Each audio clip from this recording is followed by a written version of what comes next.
বিসমিল্লাহির রহমানির রহিম। প্রিয় শিক্ষার্থী, আমার ইউটিউব চ্যানেল ইসমাইল একাডেমির পক্ষ থেকে তোমাদেরকে আন্তরিক শুভেচ্ছা অভিনন্দন। আজ শুরু করছি ইংলিশ সেকেন্ড পেপার, ইংরেজি দ্বিতীয় পত্রর সিভি রাইটিং। সিভি আসলে অনেক কিছুই পড়তে হয়, অনেক আইটেম। সব আইটেম যদি কৌশলে পড়া যায় তাহলে সহজে আয়ত্ত করা সম্ভব, নয়তো অনেক সময় লাগবে আয়ত্ত করতে। একটা সিভি শিখে কিভাবে অনেকগুলি সিভি দিতে পারবো, এই জন্য একটা সিভি স্টুডেন্টদের জন্য অত্যন্ত জরুরি। একটা সিভি শিখলে যে কোনো সিভি আসুক এর ভিতরেই তোমরা লিখবা। আর আরেকটা বিষয় লক্ষণীয়, তোমরা দেখছো কিনা, সেটা হলো যখন পরীক্ষায় চাওয়া হয় সিভি লেখার জন্য, তখন বলা হয় যে তোমার সিভি যে কোনো এক পেজ অতিক্রম না করে এক পেজই লিখতে হবে। এখন একটা সিভি এক পেজে কিভাবে লিখবা, সেই জন্য শর্ট করে একটা সিভি নিয়ে আসছে এখানে, যে একটা পেজে কিভাবে তুমি লিখবা। অগত্যাই যদি এক পেজে লেখা সম্ভব না হয়, তুমি ধরো তোমার লেখা একটু বড় বড় হয়, ফাঁকা ফাঁকা হয়, এক পৃষ্ঠা লিখতে পারতেছো না, তখন অবশ্যই তুমি এমন ভাবে লিখবা যে পৃষ্ঠা যেন উল্টাইতে না হয়। বাম পৃষ্ঠা আগে লিখবা, তারপর ডান পৃষ্ঠা লিখবা, যেন সামনাসামনি ধরলে সামনে দুটোটা পৃষ্ঠা থাকে, এমন উল্টায় যেন দেখতে না হয়, এমন ভাবে লিখবা। তারপর আশা করা যায় নাম্বার পুরোটাই পাবা।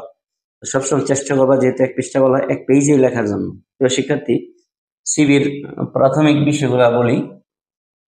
সিভি দেওয়া হয় যে একটা কভার লেটার সহ সিভিটা লেখো। কভার লেটার অবশ্যই একটা অ্যাপ্লিকেশন থাকতে হবে। প্রথমে একটা তারিখ থাকতে হবে, দ্য প্রিন্সিপাল। আসলে সিভি তুমি অবশ্যই প্রথমে পড়ে দেখবা যে কার কাছে সিভিটা চাওয়া হয়েছে। যদি ব্যাংকের কোনো পোস্টের জন্য চাওয়া হয় তাহলে ম্যানেজার লেখা থাকবে। আর যদি কোনো শিক্ষা প্রতিষ্ঠান, তাহলে যদি কলেজ হয় ফাজিল কামিল মাদ্রাসার প্রিন্সিপাল থাকবে।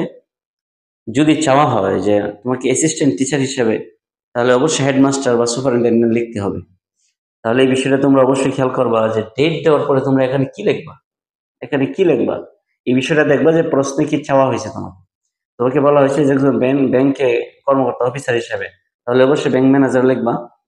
তো কোন ব্যাংক, ওই ব্যাংকও লেখা থাকে, ওই ব্যাংক তোমাকে লিখতে হবে।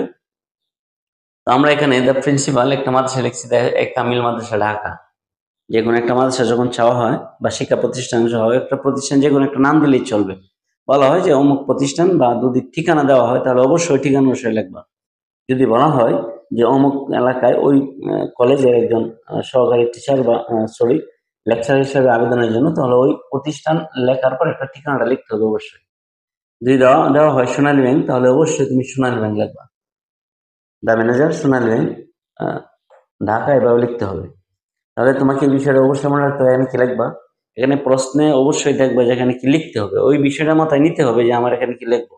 প্রশ্নটা দেখে ওটা অভিজ্ঞতা নিতে হবে।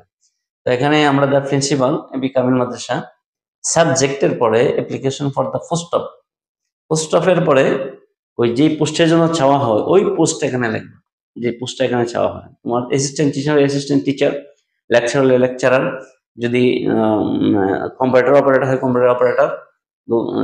যদি তোমাকে চাওয়া হয় ব্যাংক অফিসার, তাহলে অ্যাকাউন্ট অফিসার, তাহলে অবশ্যই account officer, post of account officer, computer operator, assistant teacher, lecturer. অবশ্যই এই বিষয়টা খেয়াল করে এখানে লিখতে হবে। এই বিষয়টা অন্তত বোঝা লাগবে যে এখানে কি লিখবো। অ্যাপ্লিকেশন ফর দ্য পোস্ট অফের পরে তুমি ওই বিষয়টা সাবজেক্টটা লিখবা। Sir, in response to your advertisement in the daily star, একটা পত্রিকা, এখানে আমরা ডেইলি স্টার লিখছি। অবশ্যই অনেক সময় প্রশ্নের মধ্যে পত্রিকা উল্লেখ করে দেওয়া হয়, ডেইলি স্টার, দা অবজারভার, ইত্তেফাক, ইনকিলাব, যেই পত্রিকার কথা বলা হয় ও পত্রিকাটা এখানে লিখতে হবে। এখানে আমরা ডেইলি স্টার দিচ্ছি, তোমাকে যদি ইনকিলাব দেওয়া চাওয়া হয় প্রশ্নে, তাহলে ইনকিলাব এখানে লিখবা। এবং যেই ডেটে প্রকাশ ওই ডেটটা এখানে লিখতে হবে। আমরা একটা ডেট এখানে লিখে রাখছি, ওই ডেটটা প্রশ্ন লিখে এখানে নিবা, যে এটা date. I would like to apply for the, আমি আপনার এই পোস্টের জন্য আবেদন করতে চাই। ফর দ্য পোস্ট অফ, এখানে যে পোস্ট হবে এখানে সেই পোস্ট হবে, একই পোস্ট এখানে লিখতে হবে। For the post of in your, মাদ্রাসা হলে মাদ্রাসা, কলেজ হলে কলেজ, স্কুল হলে স্কুল, তারপরে ব্যাংক হলে ব্যাংক, তাহলে বিমা হলে বিমা, যেটা চাওয়া হয় ওইটা এখানে দিতে হবে। ইউর বিমা, ইউর সোনালী ব্যাংক, তারপরে your college, your Kamil Madrasa, your দাখিল মাদ্রাসা, যেটা চাওয়া হয় যে প্রতিষ্ঠান, ওই প্রতিষ্ঠান এখানে দিতে হবে। এটা কিন্তু ইম্পর্টেন্ট ব্যাপার, এই প্রতিষ্ঠানের নাম এখানে দেওয়া। তিনটা বিষয় ফাঁকা রইলো। ডেইলি স্টার আমরা লিখছি, এটা লিখতে হবে। আমরা একটু মার্ক করে দিই কোথায় কি লিখবা। এখানে একটা পোস্ট লিখবা, এখানে পত্রিকা, এখানে একটা তারিখ, তাহলে আর পরে এখানে পোস্ট এবং এখানে প্রতিষ্ঠান, কয়েকটা বিষয় খেয়াল করতে হবে। তো my CV and educational qualification, আমার সিভি, সিভি তো জীবন বৃত্তান্ত, অর্থাৎ কারিকুলাম বাইটা যেটাকে বলা হয় জীবন বৃত্তান্ত total. My CV and educational qualification has been stated below, নিচে দেওয়া হলো ফর ইউর কাইন্ডলি কনসিডারেশন, আপনার বিবেচনার জন্য। তারপরে যেটা দিবা, এটা অ্যাপ্লিকেশনে আমরা যা দিয়েছিলাম, যদি কেউ পড়ে থাকো তাহলে এটা সহজ। May I therefore pray and hope that you would be kind enough, may I therefore pray and hope that you would be kind enough to me, আমরা আগে দিয়েছিলাম ওখানে টু মাই অ্যাপ্লিকেশন, এখন এখানে to me দিতে হবে, to me, আমাকে আপনি বিবেচনা করবেন for the post, for the post, for the post, পোস্টের জন্য আপনি আমাকে বিবেচনা পোস্ট হবে। তো এখানে এই লাইনটা লিখতে হবে, লেখার পরে সিনসিয়ারলি ইউর আব্দুল করিম, যিনি আবেদনটা করবেন তার নামটা এখানে দিতে হবে, যে আবেদন করবে তার আবেদনের নাম। Curriculum byte of Abdul Karim, এটা এইভাবে লিখতে হয়, অথবা যদি জায়গা থাকে তাহলে তোমরা অফ নিচে লেখা আব্দুল করিম নামটা যার ওখানে নাম হবে সেটা এখানে হবে। এখানে একটা বিষয় লক্ষণীয়, এইদিকে সব সোজা করে লিখতে হবে, একবারে সোজা, ওইদিকে সোজা, এদিকে আসবে লেখা। আমরা এখানে জীবন বৃত্তান্ত, name, father's name, mother's name, date of birth, religion লিখে রাখছি, আমরা মন মতো লিখছি, তোমরা সাজাই লিখবা। তারপরে এখানে লিখছি পার্মানেন্ট অ্যাড্রেস মিরপুর ঢাকা, সংক্ষেপে লেখার জন্য আমরা লিখছি প্রেজেন্ট অ্যাড্রেস, দ্যাট মানে ওইটাই, আমার আগে যা ছিল এটাই, nationality Bangladeshi, marital status unmarried, এখানে যেটা হয় সেটা লিখতে হবে, কন্ট্যাক্ট নাম্বার দিতে হয় 017, যে কোনো একটা নাম্বার দিতে হয়।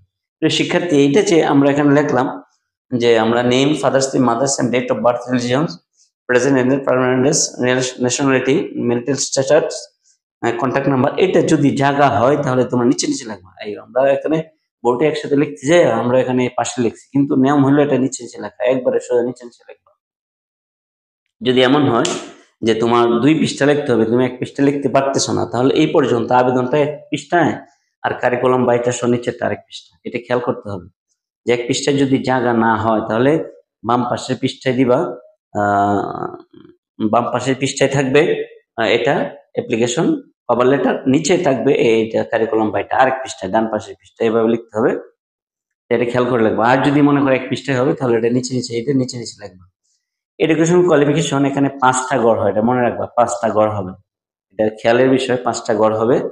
প্রথম হলো যে তুমি যে চকটি দেবে ওই চকের শিরোনাম, এক্সামিনেশন বোর্ড অবলিক ইউনিভার্সিটি, তোমার অধিকাংশ সময় আলিম পর্যন্ত বোর্ড, এসএসসি পর্যন্ত বোর্ড, এসএসসি এইচএসসি পর্যন্ত বোর্ড, তারপরে অনার্স মাস্টার্স বা কামিল ফাজিল ইউনিভার্সিটির অধীনে।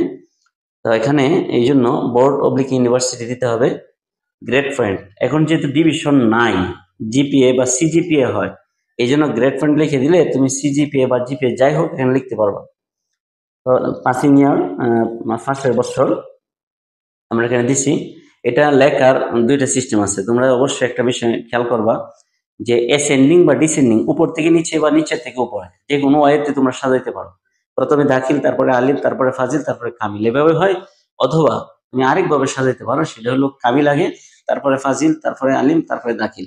উপর থেকে সাজা আনলেই সাধারণত ভালো হয়।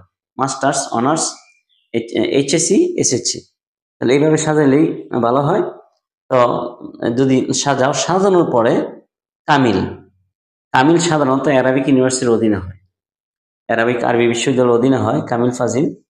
তারপরে এটা সিজিপিএ পাসিং ইয়ার এইদিকে দিছি। তারপরে আলিম আর দাখিল বিএমইবি, বাংলাদেশ মাদ্রাসা এডুকেশন বোর্ড, বাংলাদেশ মাদ্রাসা শিক্ষা বোর্ড, যেটা এটার অধীনে বোর্ডের অধীনে হয় দাখিল আলিম। দাখিল আলিম তো সাধারণত একটা বোর্ড, তোমরা সবাই জানো। তো এই বোর্ডের অধীনে হয়, যারা স্কুলে লিখবা তারা তো অবশ্যই নির্দিষ্ট বোর্ডটা লিখবা, ইউনিভার্সিটি লিখবা। এখানে আরেকটা বিষয় লক্ষণীয়, সেটা হলো যে পাসিং ইয়ার যখন দিবা, কামিল আর ফাজিলের মাঝখানে 2 বছর লাগে, অর্থাৎ 2 বছর লাগে কামিল করতে। ফাজিল আমরা এখানে 3 বছর 4 বছর দিছি, আসলে এটা 3 বছর হলে হয়। অনার্স 4 বছর, 4 বছরের গ্যাপ থাকে। যদি এটা 3 বছর হয় তাহলে 8 এর পরে হলো এখানে দিলে 8 এর পরে আমরা 4 দিছি, 5 দিলে হয়তো 5, 6, 7, 8, এখানে 5 দিলে হবে। 5 দিলে হবে অথবা 4। এই বিষয়টা খেয়াল করে সাজাইতে হবে যে অনার্স যদি লেখো তাহলে অনার্স আর এইচএসসি এর মাঝখানে, আলিম আর অনার্স এর মাঝখানে 4 বছরের গ্যাপ, এবং ফাজিল আর কামিলের ভিতরে 2 বছর, ফাজিল 3 বছর, আলিম 2 বছর, এবং দাখিল যে সন লিখবা তারপর 2 বছর নিয়ে আলিম লিখবা, তারপরের 3 বছর নিয়ে ফাজিল, তারপরে 2 বছর নিয়ে হলো কামিল। এইভাবে এটা সাজায় লিখতে হবে। নিচের একটা বিষয় ওয়ার্ক এক্সপেরিয়েন্স। তুমি যে পোস্টের জন্য আবেদন করতে, এই পোস্টে কি তোমার অভিজ্ঞতা আছে, এই অভিজ্ঞতা তোমাকে দিতেই হবে।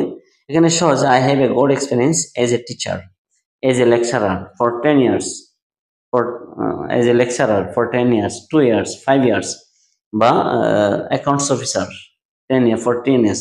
সহজে তুমি এটা লেখার জন্য আমরা একটা দিচ্ছি যে আমার 10 বছরের এই পোস্টে 5 বছরের 3 বছরের একটা অভিজ্ঞতা আছে। তারপর একটা রেফারেন্স, সুপারিশ একটা দিতে হয় নিচে, যে কার অধীনে, কার সুপারিশে তুমি আবেদনটা করলা। তো শিক্ষার্থী এখানে রেফারেন্স যে কোনো ডক্টর, ইউনিভার্সিটি ডক্টর দিলে ভালো হয়। ডক্টর যে কোনো একটা নাম দিচ্ছি, ঢাকা ইউনিভার্সিটি, ইসলাম ইউনিভার্সিটি দিতে পারো। তারপরে নিচে যিনি উপরে আবেদন করছে তার নামটা এবং একটা ডেট, সাবমিট ডেট এখানে দিতে হবে। প্রিয় শিক্ষার্থী, এই আলোকে তুমি যদি সিভি যদি আয়ত্ত করো, তাহলে তুমি জীবনে সিভি আর মুখস্থ করতে হবে না। তুমি একটা সিভি লিখেই যে কোনো সিভি দিতে পারবে। আমরা এমন ভাবে সাজাইছি যে তুমি একটা সিভি লিখে যে কোনো সিভি যেন দিতে পারো। প্রিয় শিক্ষার্থী, তোমরা যে সামনে পরীক্ষা এসে পড়ছে, দাখিল পরীক্ষা, আর সময় নষ্ট করার সুযোগ নেই। তোমরা প্রত্যেকটা সময় কাজে লাগাও এবং প্রতিনিয়ত প্রত্যেকটা সাবজেক্ট একটা রুটিন করে করে পড়বা। যেসব কঠিন সাবজেক্ট গুলো একটু বেশি পড়ার চেষ্টা করবা। আশা করি তোমরা আমাদের সাথে যদি থাকো, আর তোমাদের কোনো কিছু লাগলে, কোনো কিছু প্রয়োজন পড়লে অবশ্যই আমাদের কমেন্ট করে জানাবা যে আমাদের এইটা লাগে। আমরা অবশ্যই সে আলোকে ক্লাস নেব, তোমাদেরকে সহযোগিতা করার চেষ্টা করব। যারা আমার চ্যানেল নিয়মিত দেখো তারা অবশ্যই আমার চ্যানেলের পক্ষ থেকে আবারও শুভেচ্ছা, অভিনন্দন। এবং যদি ভালো লাগে তাহলে সামনের ক্লাস পাওয়ার জন্য অবশ্যই একটু সাবস্ক্রাইব করে রাখবা এবং অন্যদেরকে শেয়ার করে এবং লাইক দিয়ে উৎসাহ দেওয়ার চেষ্টা করবো, অন্যদেরকে শেয়ার করে দেখানোর চেষ্টা করবো। প্রিয় শিক্ষার্থী, এই পর্যন্তই। তোমরা সবাই ভালো থাকো, সামনের পরীক্ষা তোমাদের ভালো হোক এই প্রত্যাশায় আজকে এই পর্যন্ত।